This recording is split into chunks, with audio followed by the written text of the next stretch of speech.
Okay, we're gonna get started. Can you hear me, Tamisha?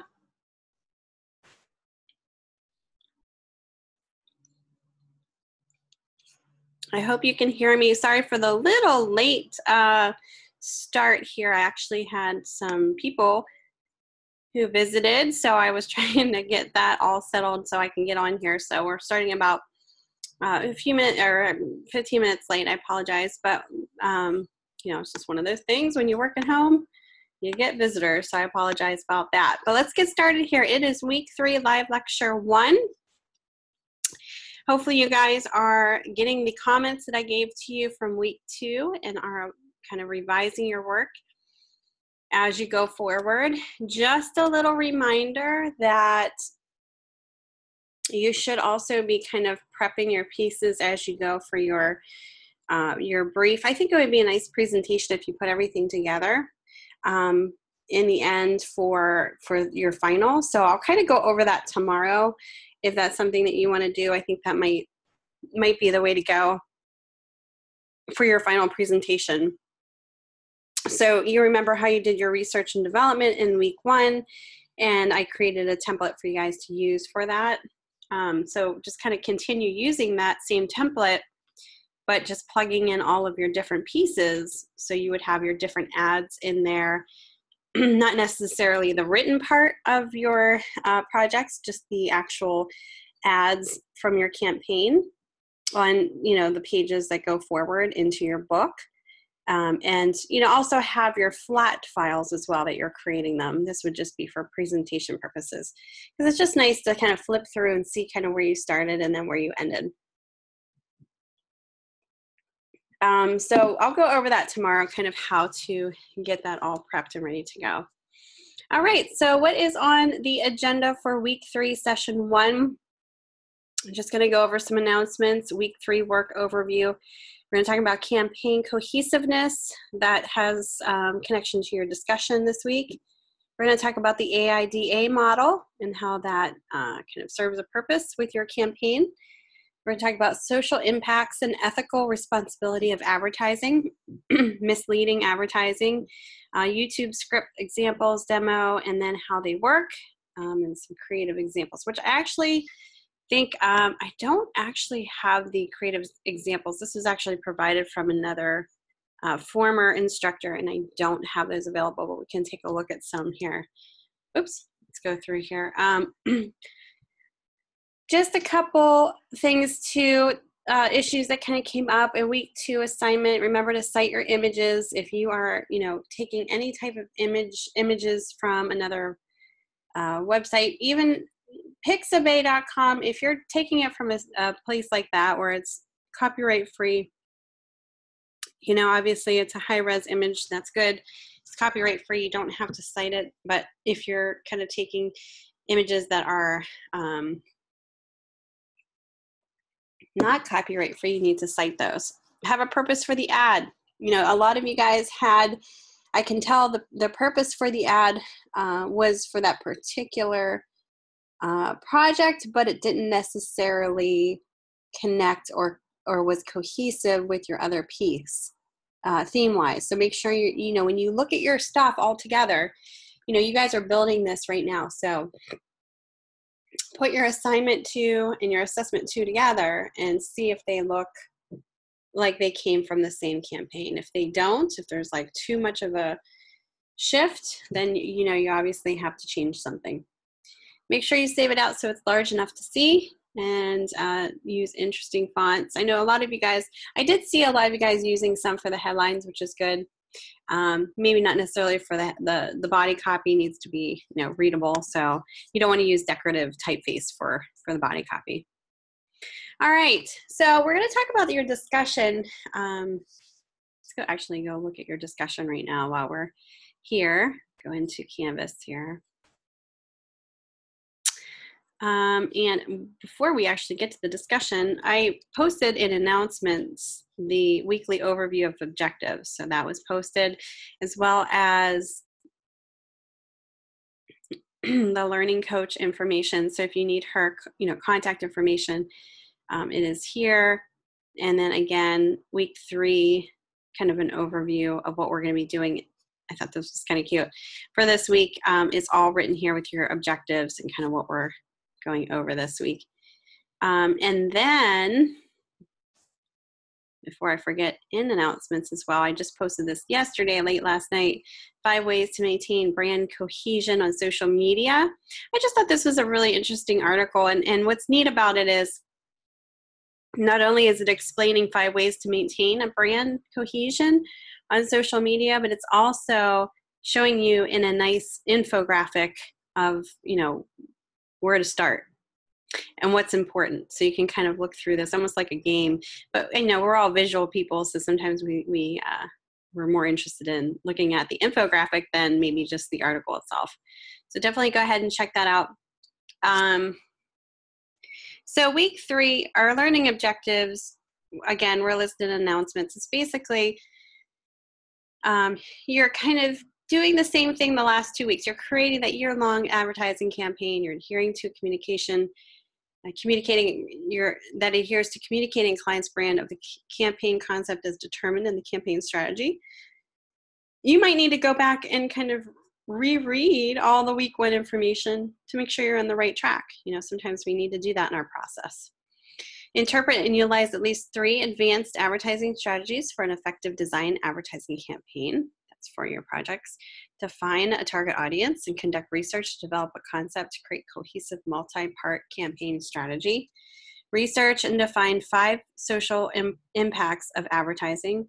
Identify and describe 5 ethical responsibilities of advertisers. We'll be talking about some of that today as well. Let's go forward into your discussion. Okay. So basically the background behind this is campaign cohesiveness is extremely important in an advertising campaign. How you ensure that your designs are unique to the format but consistent across your, how can you ensure that your designs are unique to the format? A cohesive design means that you are matching design elements throughout, such as colors, fonts, and images. It is not important that every piece of content in the campaign is identical, just that the design elements are seen throughout and develop a strong, unified visual relationship. So your prompt for discussion this week: research and discuss 2 strategies to create campaign cohesiveness. For example, utilizing the same colors, images, and font styles are obvious ones. Dig deeper to find more advanced strategies that have been successful for companies. Give examples of each of the strategies and relate it back to the campaign you're working on. How can you use the elements or strategies in your designs? For your citation, you might use articles that show examples of successful campaigns. You can also find articles from experts that suggest that entails a cohesive campaign. So, you know, you can definitely want to pull in some articles, show examples of successful campaigns utilizing that, and just discuss, you know, find out more advanced strategies that have been used that are successful. I mean, look up the big companies, the big brands. Okay, give examples of each of these strategies and relate it back to the campaign you're working on. So make those connections for this discussion. Any questions about what is required of you guys for the discussion? Is it pretty straightforward?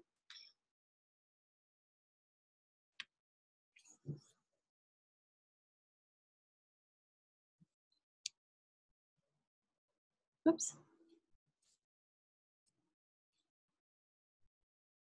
Okay, very good. Okay, so when we're talking about cohesion and in an ad campaign, let's talk about that a little deeper, because you guys are, you know, this is pretty much, we're hammering this into you for this project. So a design concept, what is it? A design concept that focuses on uniting individual elements of an ad campaign through similar characteristics such as color palette, content layout, and overall purpose of the campaign. And like I said, when you have all your pieces together, you can, you know, make that connection, hopefully. If not, then obviously you need to revise. A cohesive advertising campaign is one that links different media platforms with a single strategy. By providing a consistent message to consumers using recognizable elements across various platforms, you can give them a glimpse into what your brand is all about. So that's why cohesion in the campaign is important. If it's not cohesive, then people might get kind of confused. There might be a disconnect. The campaign obviously loses its cohesiveness, and therefore, you know, maybe the message is definitely not as strong as it could be. So just kind of make sure that you're kind of pointing out, you know, definite elements within the campaign strategies that you're showing for the discussion. You can talk about the design elements, the message, the objective and creative part of it when discussing this. All right, so let's talk about how we can create, using a model, how we can create a more impactful and effective campaign. The AIDA model is something that we can all definitely look back and use as a resource. So the AIDA model, if you've never heard of that before, identifies cognitive stages an individual goes through during the buying process for a product or service. So it's a purchasing funnel where buyers go to and from at each stage to support them in making the final purchase. So what does AIDA stand for? So it stands for awareness, interest, desire, and action. So the awareness part is creating brand awareness or affiliation with your product or service. So obviously that's the logo part. Interest, generating interest in the benefits of your product or service, and sufficient interest to encourage the buyer to start to research further. So you got to get that interest going. Then you have the desire. So for the product or service through an emotional connection, showing your brand personality. Move the consumer from liking it to wanting it. Then the action part, CTA, move the buyer to interacting with your company and taking the next step. For instance, downloading a brochure, making the phone call, joining your newsletter, engaging in live chat, etc. So there's an action, kind of like a call to action. An additional R is sometimes added by some to show the importance of ongoing relationship building, so it would be retention. We all know that this is key to upsell, cross-sell, referrals, advocacy, and the list goes on as companies are also focused on LTV. So here's a good model of the AIDA, kind of a very nice visual, simple visual here that explains the essential marketing models of AIDA and kind of the important parts, kind of upside down triangle here. So the most important part is creating awareness, and then interest, desire, and then action. Kind of like the food pyramid, only opposite. So how do you use the AIDA model? Well, you ask yourself some key questions throughout the stages. So awareness, how do we make buyers aware of our products or services? This is something that you need to ask yourself. What is our outreach strategy? What is our brand awareness campaign? So you have to ask, how are we going to get the word out? How do we make buyers aware of our products and services? What is our brand awareness campaign? What's the theme here? Which tools or platforms do we use? What should the messages be? So that awareness is definitely a huge part, the biggest part of the model. Interest is next. So how will we gain their interest? So now that we kind of created this awareness about what it is, how do we get them to kind of gain their interest and have them pay attention? So what is our content strategy? Social proof available to back up our reputation. How do we make this information available and where? For example, on websites, via videos, customer ratings could be an example as well. The desire is the next step. So what makes our product or service desirable? How do we interact personally to make an emotional connection? For instance, online chat, immediate response to Twitter feed, share tips and advice. Little things like that can definitely keep that momentum going so that the product or service is desirable and have people interact with it personally. So it's more of like an experience. And you have action. What are the calls to what are the call to actions and where do we place them? It is easy for consumers to connect, and where would they expect to find it? Think about which marketing channel and platform you're using and how to engage. So for instance, emails, website landing pages, inbound phone calls, etc. You probably hear a lot of motorcycles outside right now because I have my windows open. And everybody's riding because it's 80 degrees here in Pittsburgh today. So I apologize if you hear a lot of background noise here. But anyway, back to our discussion here. The action is basically, how do you connect that? How do they expect to find, where do they go? What do you want them to do? Inbound phone calls, emails, across emails, websites, landing pages. It's kind of the action part. Where do we place them? Retention, what is the proposition to retain loyalty? So at that stage, do we encourage this online and offline, and how? There's a lot of strategy, a lot of method behind this model for sure, but definitely works if it's kind of planned out in that whole triangle model here. Any questions about that? Kind of interesting. Sometimes it's neat to hear different theories and strategies, but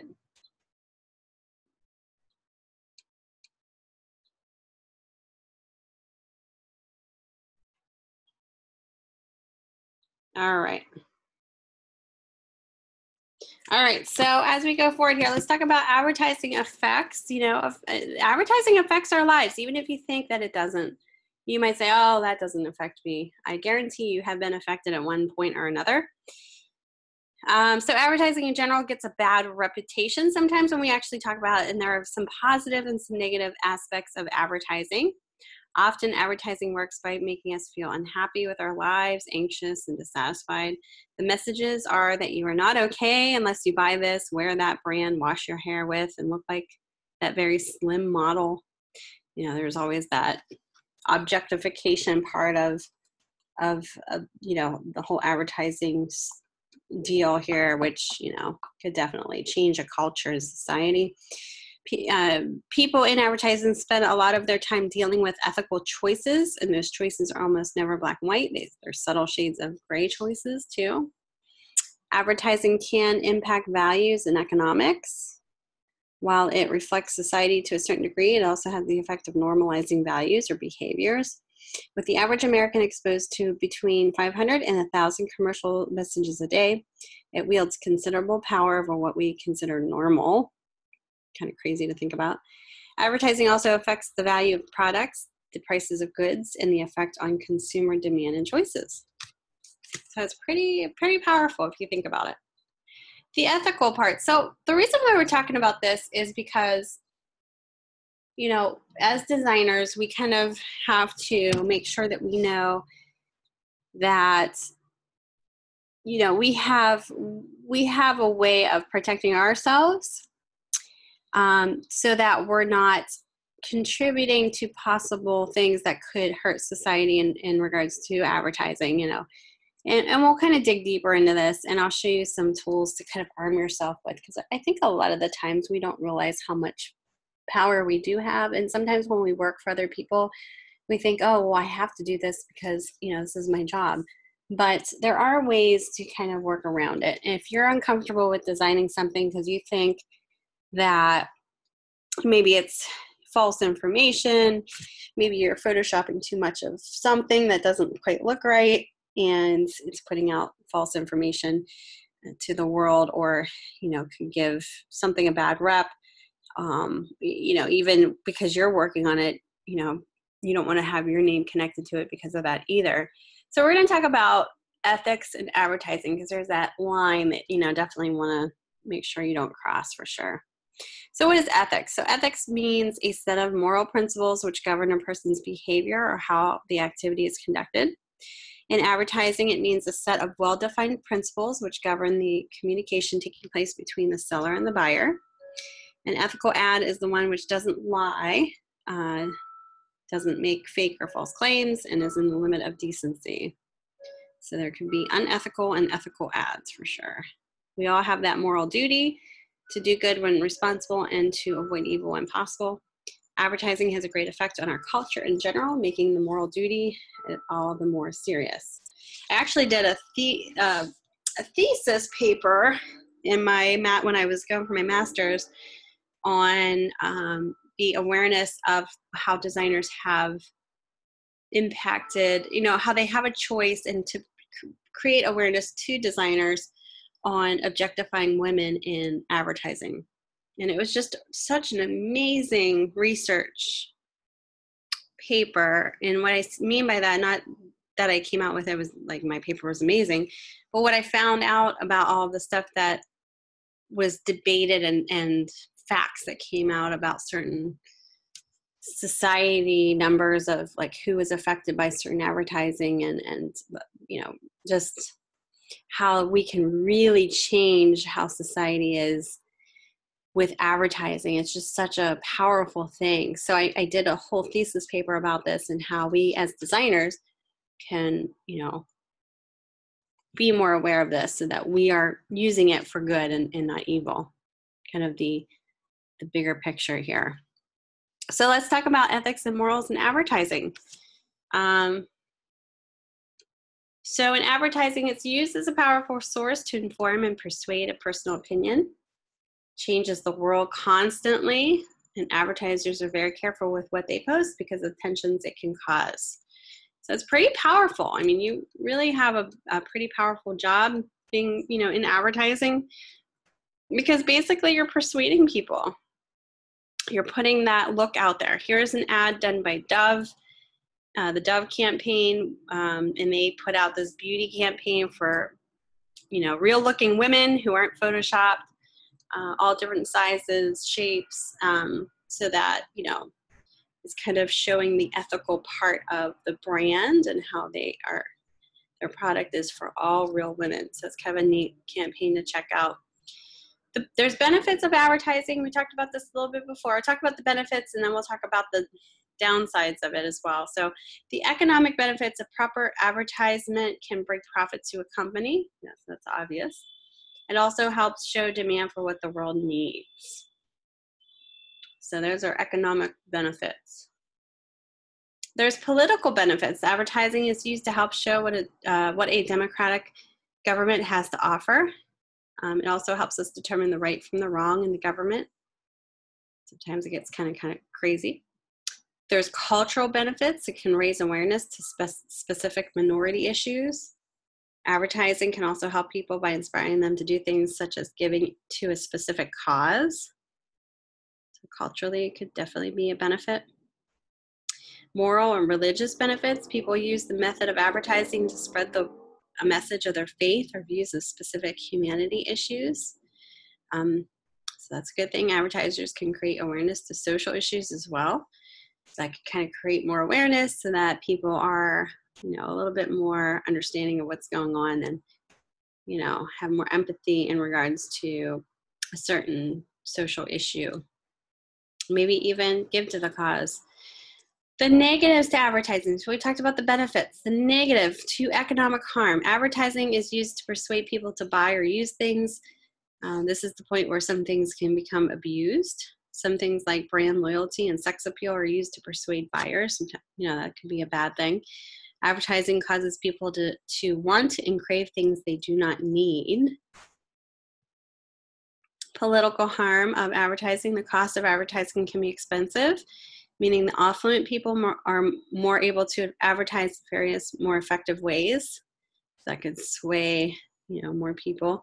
Instead of showing the strengths a candidate has to offer, advertising can also change and twist other opponents' stories. I'm sure you have seen that before. Cultural harm. So advertising can corrupt a culture and its values.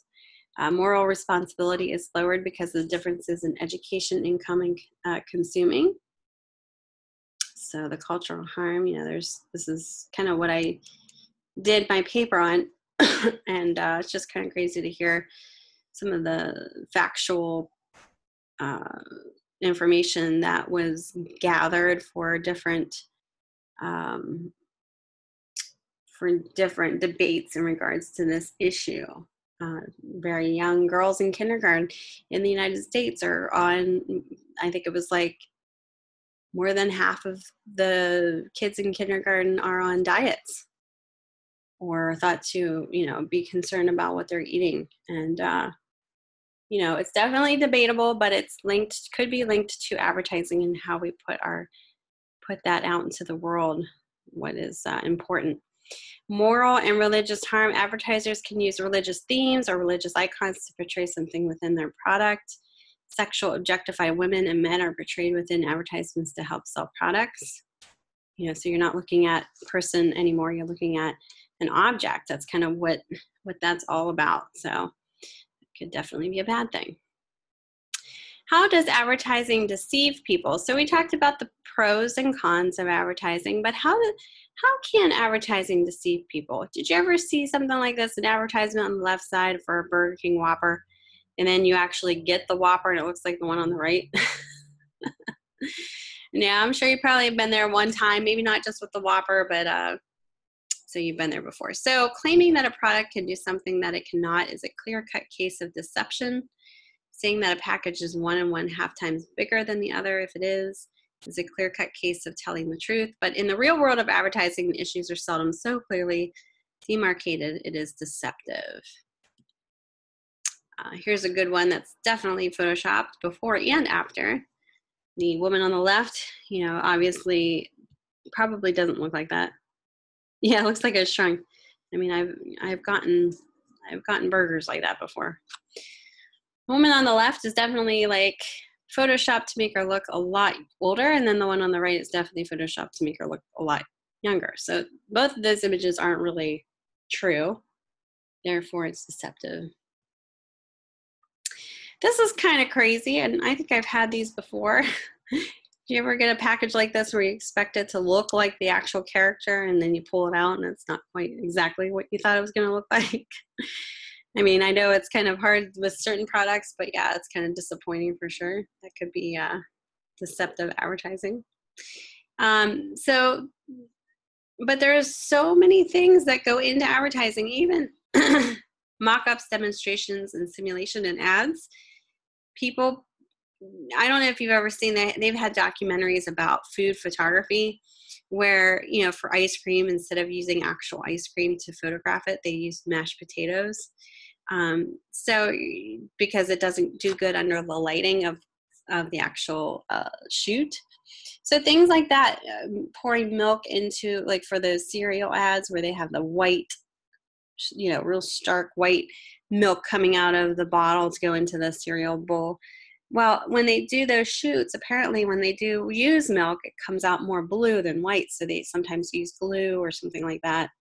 So it's kind of like not the real product that they're showing. So what is the line of deceptive advertising? It's just kind of crazy that some of the things that we do to make it look better. Should products that can have a harmful effect, like tobacco and alcohol, be advertised at all? You know, some things that we have to think about. Many advertising agencies respond in the affirmative. They back up their decision by saying that it is not an agency's responsibility to decide which products should be advertised and which should not. Rather, their reasoning goes, if it's legal to sell it, it's okay to advertise it. There's community standards. So ethical standards in advertising need to take community standards into account. So it's not just about a single set of universal standards about what is good, bad, or just acceptable is difficult to apply everywhere. What may be appreciated in one community may be off limits to another. In addition, local histories and social issues interact with ads to produce unique local interpretations and meanings.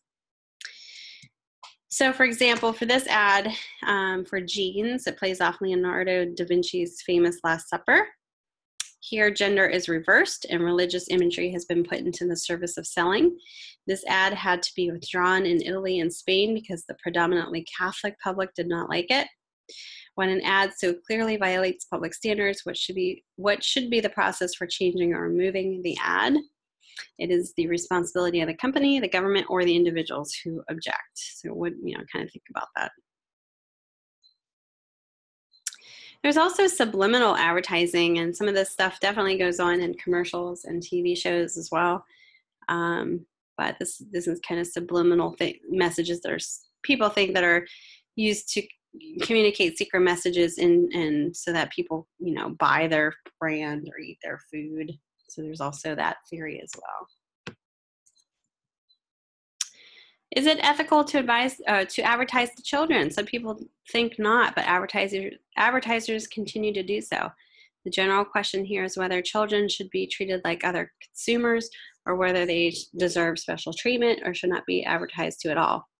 Canada severely restricts advertising to children, as do some European countries.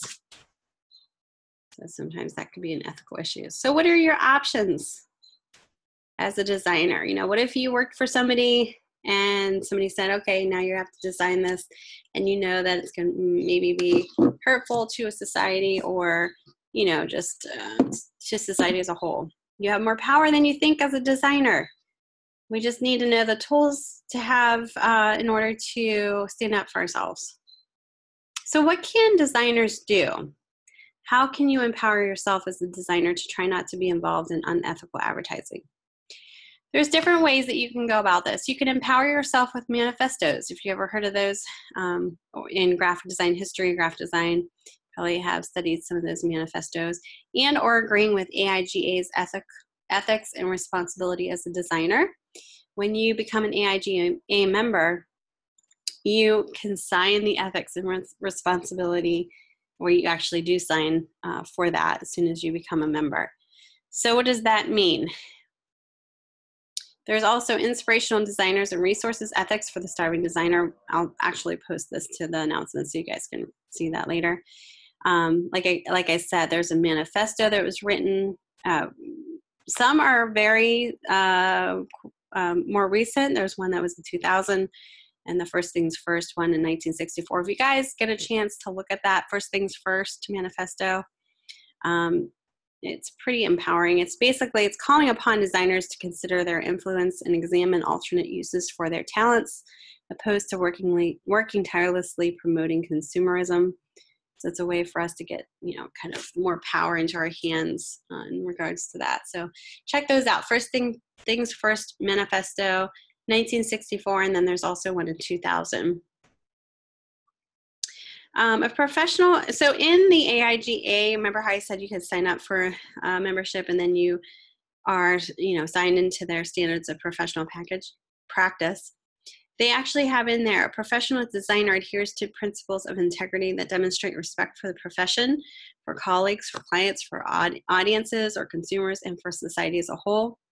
So they basically have standards that you're signing and agreeing to. So these standards define the expectations of a professional designer and represent the distinction of an AIG member in the practice of design.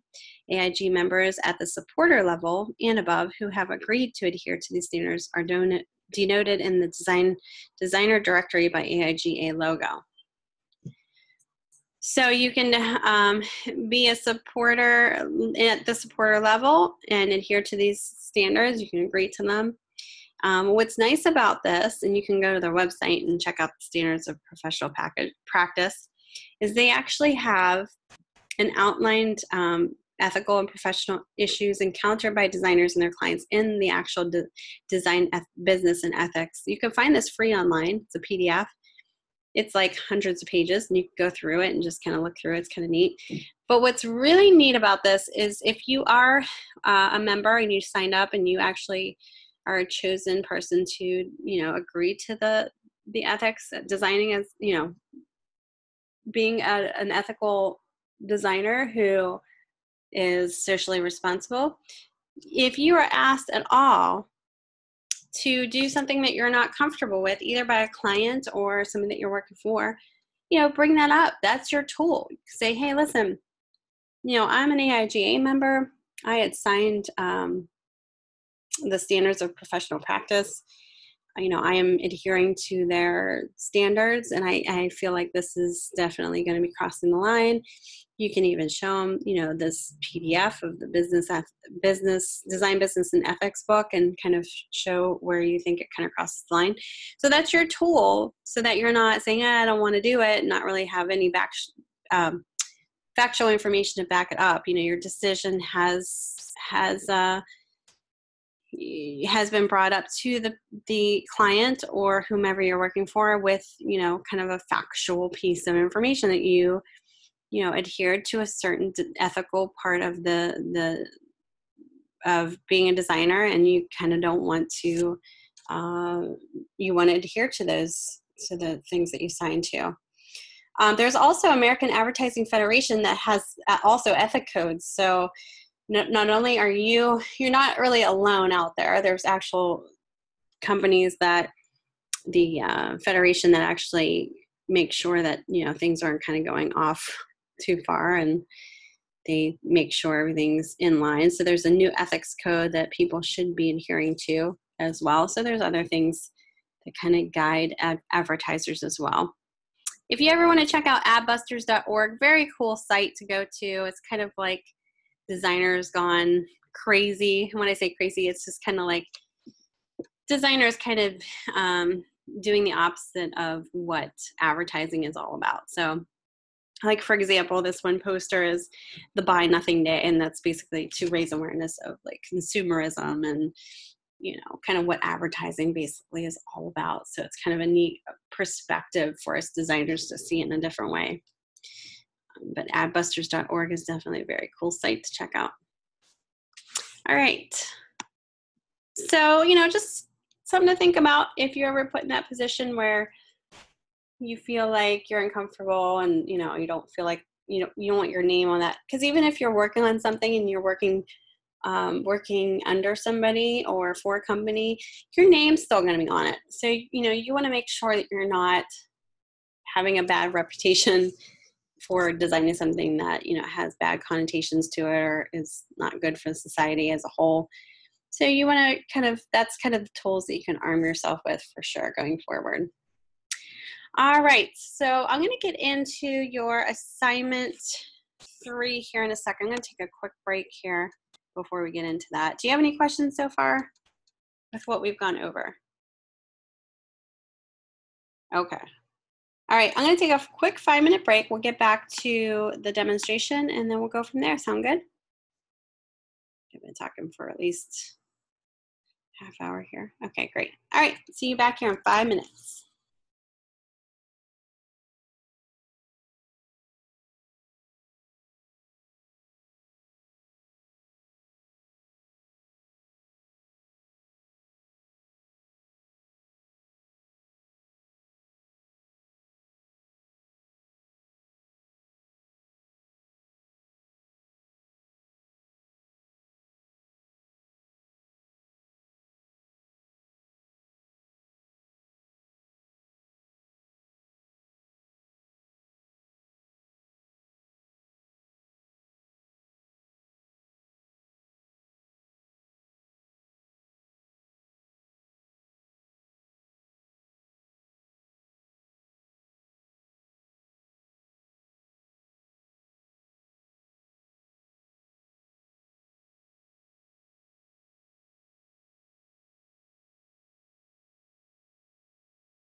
Okay, can you hear me? I want to make sure we are back from break, and I want to get started here. So let's move on forward. Hopefully you can hear me.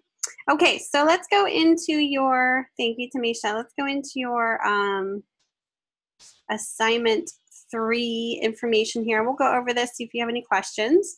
So for this particular project, I'm going to read through the background here and then we'll go into the prompt. So online and social media advertising is quickly becoming one of the most popular forms of advertising for a variety of reasons. You have the ability to target your marketing. It is much less expensive than traditional forms of print advertising and can be changed at a moment's notice.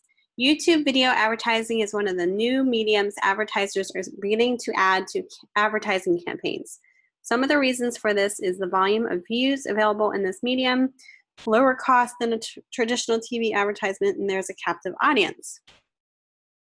So for this week's assignment, you'll be creating a storyboard and script.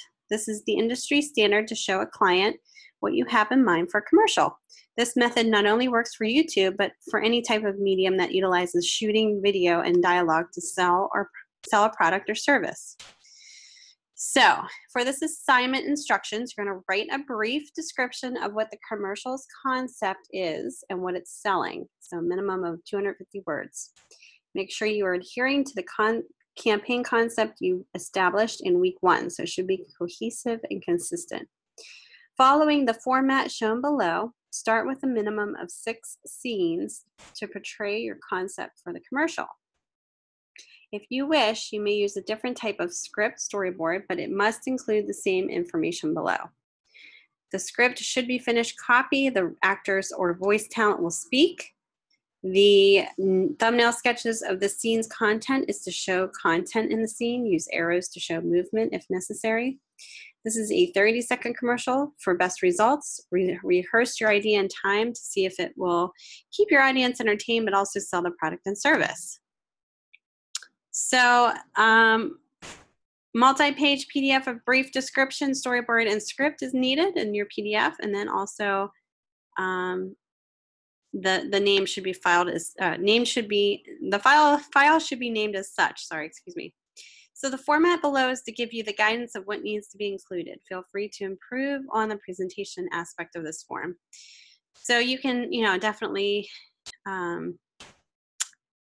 improve upon this, but this is just to get you started. I actually have a template I'm going to give you guys that looks very similar to this. If you guys want to use it, I'll post it to announcements when we're done here. I just clicked on this link and it's taking me to a thing. Okay. Any questions so far? So you're basically using the same campaign that you're doing. You're just going to write out a storyboard. Now this has 3 scenes. I believe you're supposed to do 6 scenes here.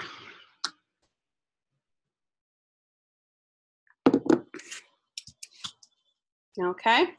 So think about how you can portray this. I'm going to actually show you a video here that shows it doesn't have any audio to it, so don't think that you're missing something. But it just shows a very simple TV store commercial using storyboards. So let's take a look at this here. Here we go.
Okay.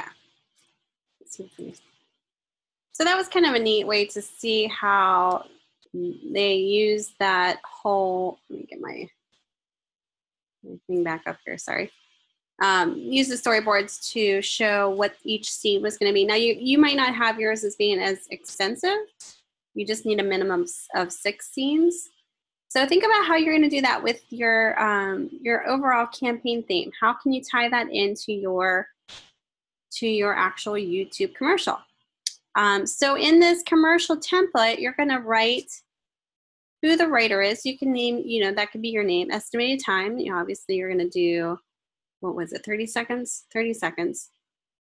Version, I'm not quite sure what that means. You might want to skip that one. Presenter would be you. Status would be YouTube. And then, obviously the revised date. Production, I'm not sure what that says. Production something. Notes. Oh, okay. I had to zoom in on that. So, you can leave notes in there. I just kind of, obviously this is just for show, so you would have yours a little different.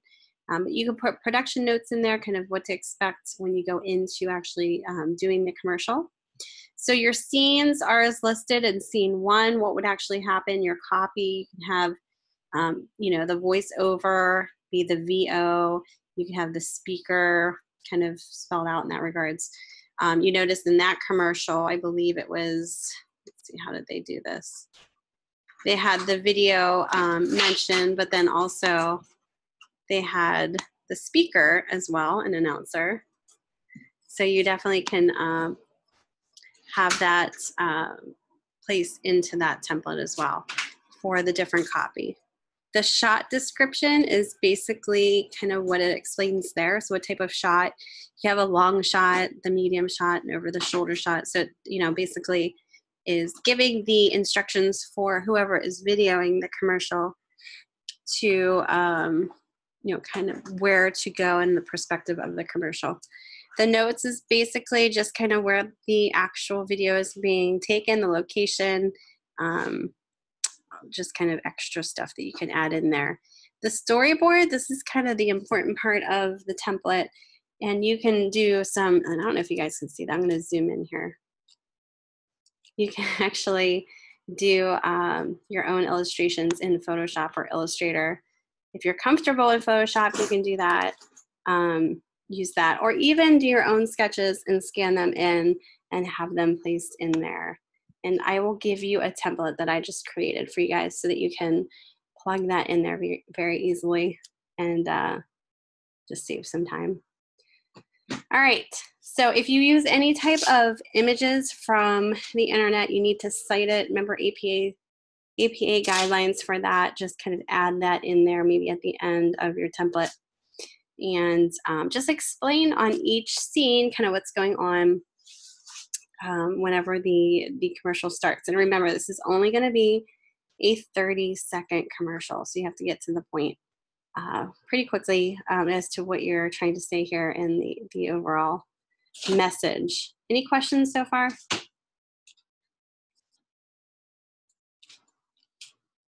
Okay. Let me go back to my PowerPoint here real quick, because I have some other information that could be very helpful with that. So some just script writing tips when you're going about this beforehand. Number 1 is say it. Number 2 is explain it. And number 3 is repeat it. Okay, so just some things to kind of think about when you start this. So say it. With only 30 seconds to work with, you guys don't really have much time to build a mood or be clever. So you must get to the point with the first sentence. So come right out and say what the spot is going to be about.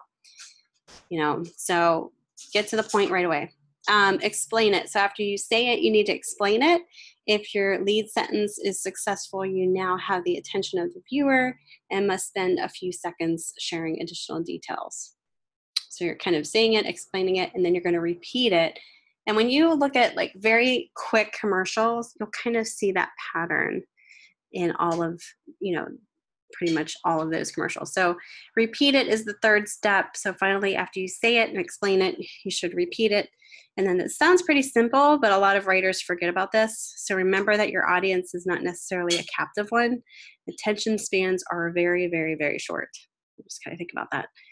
Start with attention-grabbing sentences. Sometimes this could be even the slogan that you chose for your campaign. So the introduction is very important because it catches the listener's attention.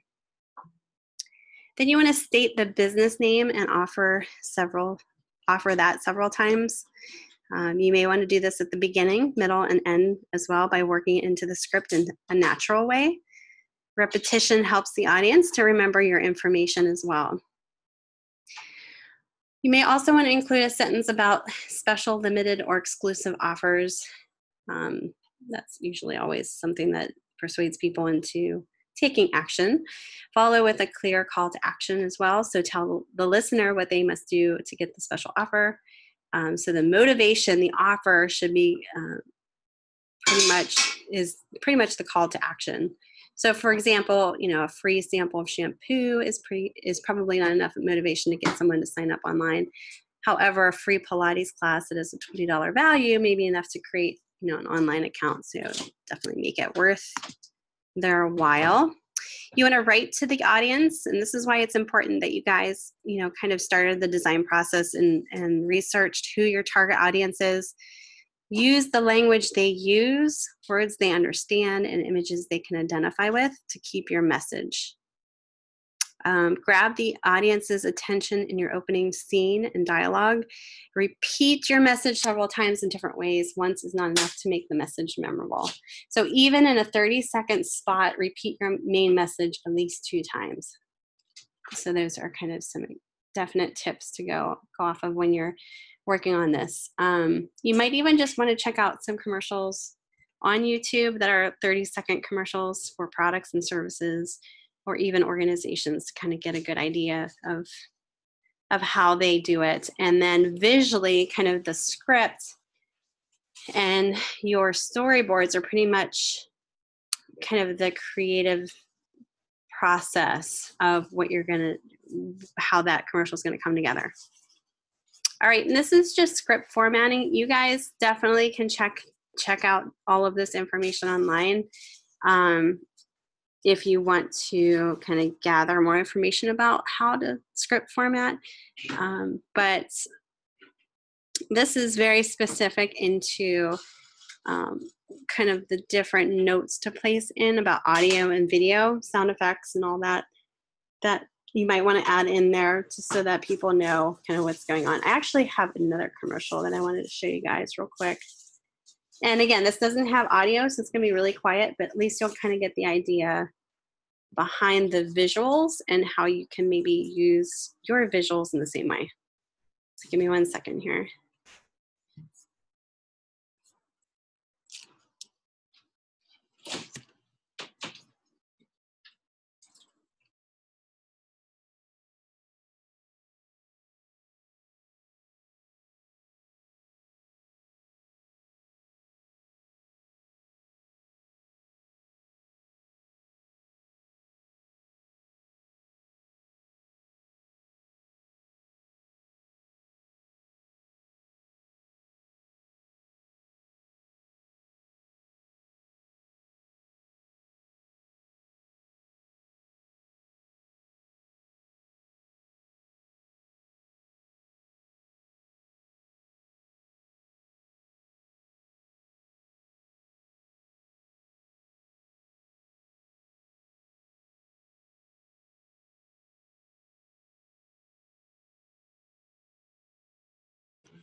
All right, so that was kind of a nice visual of copy and imagery to kind of go together. So you definitely can do something like that in the template provided. It doesn't have to look exactly like the template that is shown here. You can kind of change it up a little bit, but I need to know, and it needs to be organized in such a way so that we know step by step if if a person came in and wanted to shoot this commercial, they would need to know exactly what's going on in scene 1, scene 2, scene 3. So that's kind of what this detail is about. Now I went ahead and actually did a little bit of work for you guys so you guys could save some time. And let me open up my InDesign file here. Now, feel free if you want to go and look for your own template as well, but I created a template for you guys, and I will post this to announcements. And I just did it quickly in InDesign, so you'll see that I kind of emulated it off of that example that you guys have in the assignment details. So all you need to do is take the type tool and add your information in there. So, for instance, go up here next to this type box, and you would write your name next to that. 30 seconds for the estimated time. Version. I'm not quite sure exactly what this means. Maybe what you can do is, maybe I'll change that to class, so that you guys can put the class number in there. Presenter, you can put your name in there, YouTube script, revise, and then you can put the date here. August 20th, 2018, there we go. Okay. Production notes, you could take this out. This is exactly what was given to you guys in that template in the assignment. So take this out and make it relevant to your commercial. And then all of the scenes here, and I only have up to 3 scenes. So what I'll do, let me get another artboard up here because I actually didn't have this continued yet. Very easy to do though, for sure. Let me get my layers pages here. And I'm just going to duplicate this so that you have 2 pages. And then all you'll need to do is, or actually all I need to do, so I can give this to you, is change these scenes. So it's 3, 4, 5, and 6. Okay, so you have a minimum of 6. You can even add more into that. Just, duplicate it just like you saw me do. These actually didn't put any rectangle frame tools in here. This would be how you would import your imagery, maybe that you sketched yourself in Photoshop or Illustrator, or even just scan it in. So you would just do a file place. Let me bring up the overprint preview. So you'll see that these boxes are here. You actually duplicate these. So this is where you would actually draw the scene and then maybe explain what's going on underneath it. Kind of decide on the approach visually how you're going to explain each scene. Let me place these in here real quick. And then I will put this in announcements so you guys can use this if you want. Save some time and energy. Okay, let me align these so that they're all together.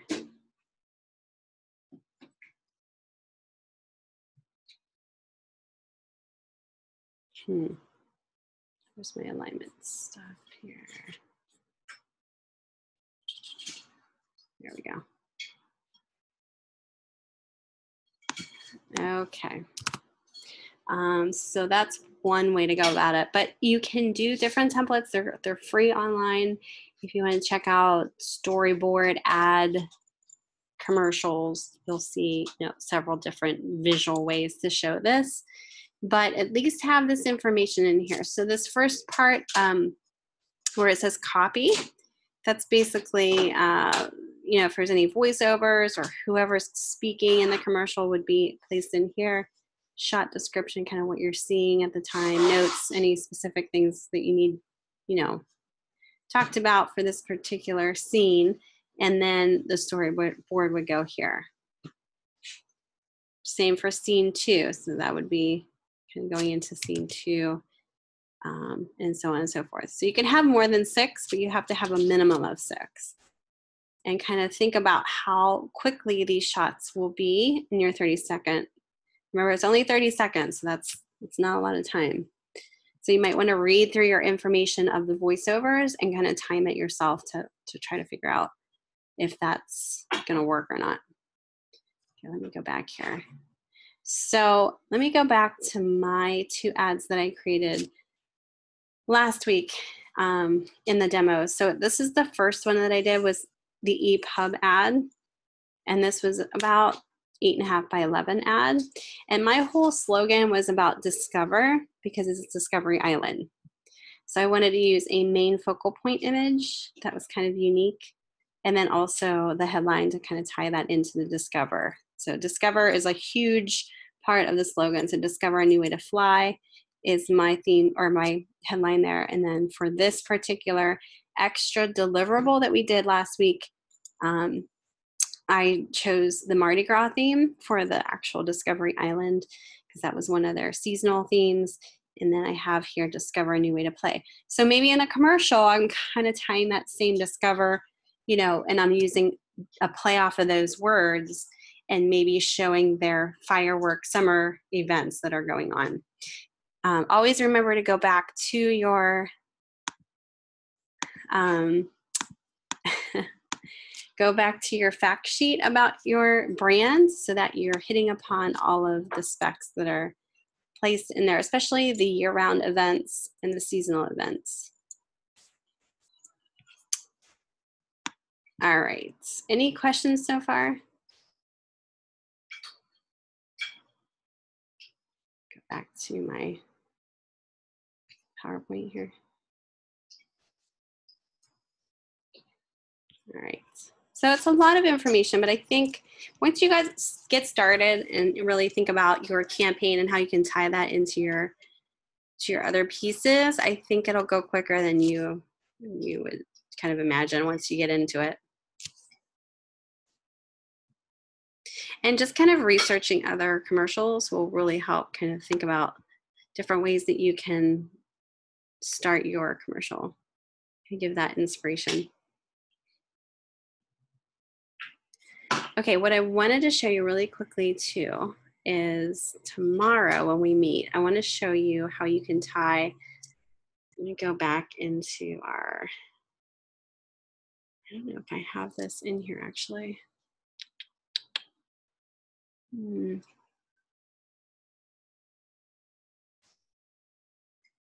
No, I don't. I'm gonna have to bring this up tomorrow. Tomorrow we'll kind of discuss how you can tie in all of your pieces into your process book that we started out with so that you'll have a nice presentation at the end. It's not, I don't think it's, let me go back to your week 4 here real quick.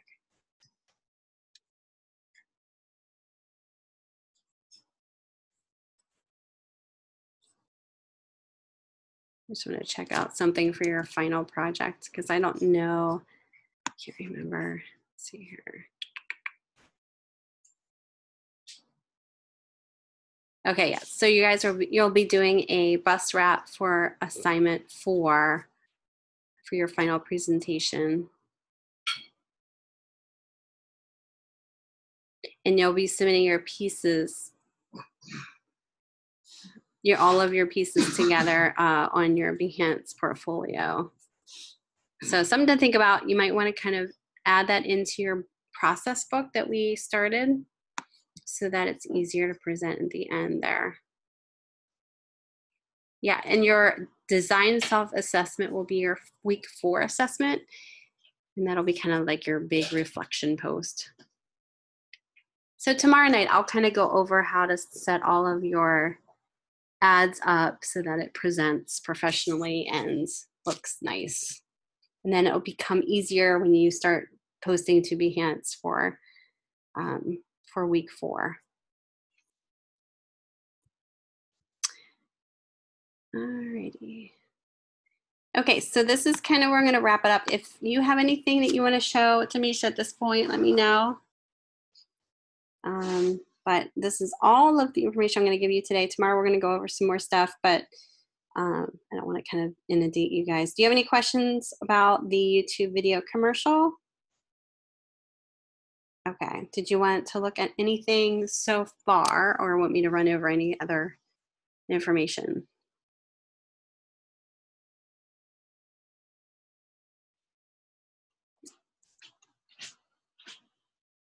Okay. I take that as a no. Okay, great. All right. If you guys have anything that you want to like just share with me for extra critique, feedback, whatever, just send it to me via email. I'll, definitely try to help you guys out. But don't forget, we're going to be meeting tomorrow night. So if you have anything that you want to show, kind of that you're working on, you can bring that into the lecture as well. All right, so tomorrow night we'll be meeting up. We'll go over your just kind of how to format everything into your portfolio. If you have any additional questions, we can take a look at what you've been working on, and we have just a few other things to go over tomorrow evening as well. All right, well, you guys have a wonderful night, and I'll be seeing you guys on the boards.